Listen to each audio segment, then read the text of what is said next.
Hi there, my name's Ben Walker and I'm the founder of an accounting firm called Inspire Life-Changing Accountants. So James from Prescript has asked me to share a little bit of knowledge around the different types of structures that as a doctor you might use to contract to a hospital or a surgery or a practice, and I guess a little bit on the pros and cons of each one. So as a doctor, there is actually choice for you, or even as any business in Australia, there's a choice of business structures you can use, and there's all sorts of things to consider when you're making your decision there. There's things around tax implications of each one, also from a risk and insurance perspective, which is actually quite a big one, and even asset protection as well as you build your family's wealth as well. We don't want to expose the risk of running your business or contracting to, I guess, exposing the family home as an example. So there's lots to consider. Now, I guess in terms of what the most popular options are, or let's sort of get it down to three main options. The first one is a sole trader, which is literally trading, you've got an ABN in your own name, and that's trading as yourself. The second option is trading as a company, which is almost the next most common one. So a company is a separate legal entity that you do set up and you run it through a company. You can call it basically, within reason, whatever you'd like to, but that's yours, and you contract to other people through that. And then the third one is a trust.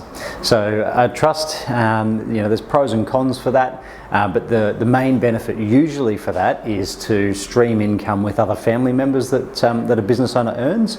But I will come back on that because as a doctor that's a little bit tricky to do, and I'll share why. So let's look at sole trader versus company. So the big one here is actually all around risk and the insurance side of things and asset protection. So as a sole trader, you're literally contracting to your customer, let's say your practice or your hospital or whatever, in your own name. So if something goes wrong or you have a dispute, they're going to be suing you personally, and any assets that you own are up for grabs in the event of I guess an outcome that doesn't go in your favour. But let's say you've got a company as an example. A company is seen as a separate legal entity. So the contract is actually between the company and your customer. So if a dispute arises there, in the first instance, it will actually be suing your company, and you've got some form of protection there. Now, it doesn't always 100% protect you, but it's definitely not suing you personally in the first instance, which is good. Also, as a hospital or a practice owner, what they're looking for in terms of their locums or their doctors that work for them on a contract basis, so not an employee, but on a contract basis, is they want to reduce their risk as much as possible.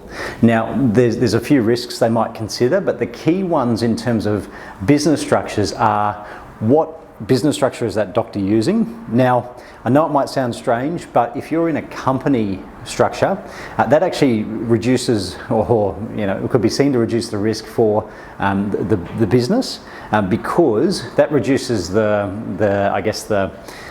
view that they might need to be paying super on top of your wage, or if you've set up a company, you might actually be contracting to multiple hospitals or surgeries or practices depending on what you're doing, and I guess the risk is that you're less likely to be seen as an employee of that your customer.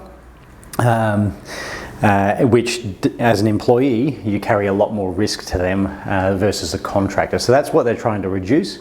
In most cases, is their risk of being up for super, I guess all the rights as an employee and that sort of thing. So it's to genuinely see the contract relationship as their company and your company, not as two people contracting or being employed. So that's the big one there. Now, in terms of the tax side of things, there's not a huge difference from a tax perspective being a sole trader versus a company. Now, the reason that's the case is because as a doctor, you're getting paid for your personal exertion.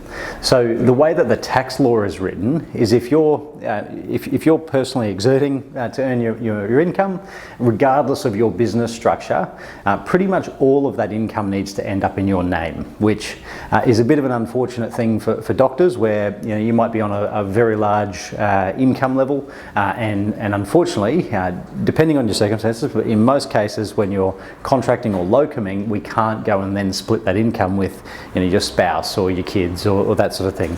Now, I mentioned earlier a trust is a great way of splitting income, but these are the rules with doctors. With personal exertion, we can't go and then say, oh well, the trust earned $200,000, I'm going to split 100 grand with my spouse and 100 grand with me.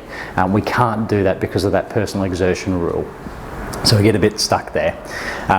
So I guess tax is not a huge factor when you're considering your structure. If you are caught under those personal exertion rules, it does come down to the risk. Now, the other benefit as well of incorporating or becoming a company for your contracting is that you will be more attractive to people looking to bring you on board. No doubt that will be the case, because they'll see you as lower risk. If you've got all that set up, you're familiar with running your own company, and it's a very simple process of almost just providing an invoice, really. So that's a big benefit, and I guess when you're looking at getting your next role, if you're as attractive as possible to that potential contractor, then that'll I guess go in your favour versus if you are a sole trader. At the end of the day, it is your option, but again, a strong recommendation for a PTY Ltd company. The other thing to keep in mind is make sure you have a really good insurance advisor. Have a look at your public liability insurance, your professional indemnity, and make sure it incorporates your company or however you're set up, whether it's a sole trader company, trust, whatever. You make sure you've got an advisor who really understands their stuff around that, because that is paramount to have sorted as well. So there's an overview on the different structures you could have as a doctor, and that's more in that contractor relationship, not employee, and I hope that's helped.